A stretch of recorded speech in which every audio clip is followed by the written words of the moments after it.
12 ராசிகளில் முதல் வீடான மேஷராசி. மேஷராசி இல்லை லக்னம் அப்படின்னும்போது காலபுருஷனுக்கு அது வந்து முதல் வீடு.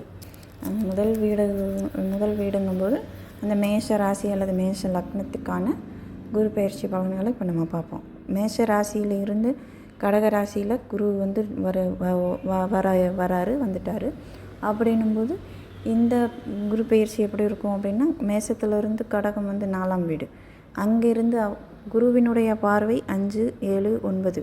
இப்போ இந்த 5, 7, 9ஆம் பார்வை எங்கே விழும் அப்படின்னு கேட்டிங்கன்னா, விருச்சகம், மகரம், மீனம், இந்த 3 இடங்களில் வந்து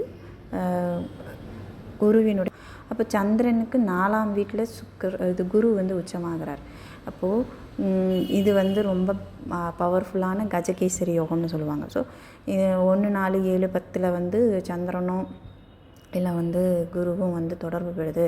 இந்த 1, 4, 7, 10 ஏதோ ஒரு தொடர்பில் வந்து கேந்திரத்தில் இருக்குது அப்படின்னும் பட்சத்தில் இது வந்து கஜகேசரி யோகமாக இருக்கும். ஸோ மேஷ ராசி நேயர்கள் பொறுத்தளவுக்கு இது வந்து ஒரு கஜகேசரி யோகமாக ஆன ஒரு காலகட்டமாக இந்த வருஷம் ஃபுல்லாக இருக்க போகுது. கஜகேசரி யோகம்ங்கிறது வந்து ரொம்ப ஹைலி பவர்ஃபுல்லான ஒரு யோகங்களில் ஒன் ஆஃப் த பவர்ஃபுல் யோகம்.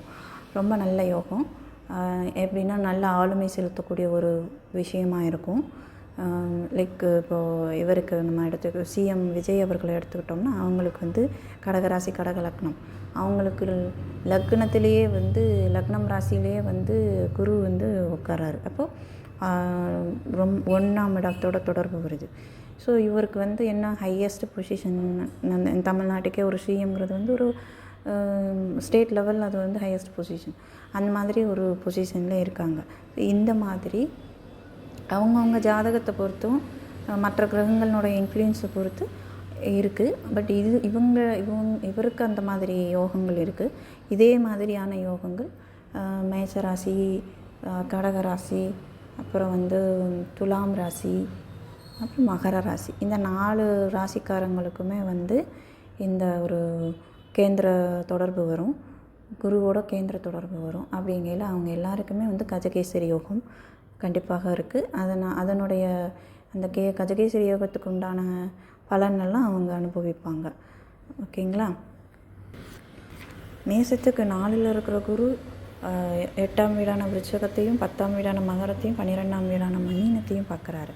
அப்போ இந்த பாவங்களை பார்க்குற பாவங்கள் எல்லாமே வந்து ஸ்ட்ராங் ஆகும். அப்போ மேசராசிக்கு என்னென்ன பாவங்கள் ஸ்ட்ராங்காக இருக்குன்னு சொல்லலாம்? 4, 8, 10, 12. ஸோ அதுக்கான காரகத்துவம் மற்ற விஷயங்கள் எல்லாமே வந்து ஃபேவரபுளாக இருக்கும்னு சொல்லலாம்.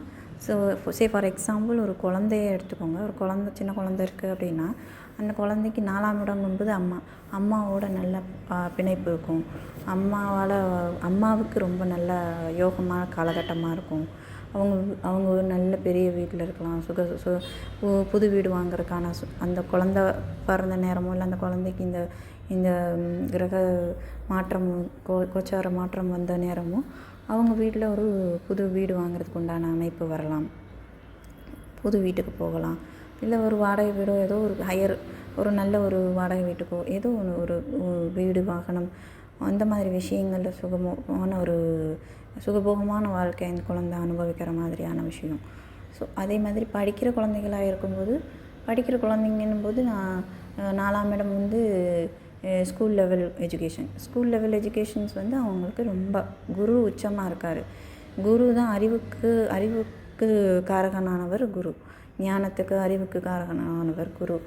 அப்போது குரு வந்து உச்சமாக இருக்கும் பட்சத்தில் அந்த இடத்துல அந்த குழந்தைகள் ரொம்ப நல்லா படிப்பாங்க. இப்போ உங்கள் குழந்தைங்க வந்து மேஷராசியாக இருக்காங்க, கொஞ்சம் படிப்பில் மந்தமாக இருக்காங்க அப்படின்னு சொல்லி நீங்கள் கவலைப்பட்டுட்டு இருந்தீங்கன்னா, இந்த குரு பயிற்சி உங்கள் குழந்தைங்க பொண்ணான ஒரு குரு பயிற்சியாக இருக்கும். நல்லா படிப்பாங்க.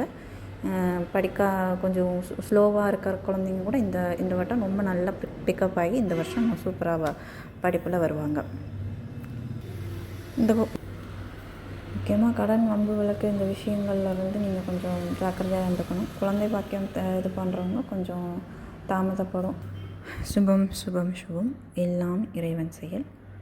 நன்றி, வணக்கம்.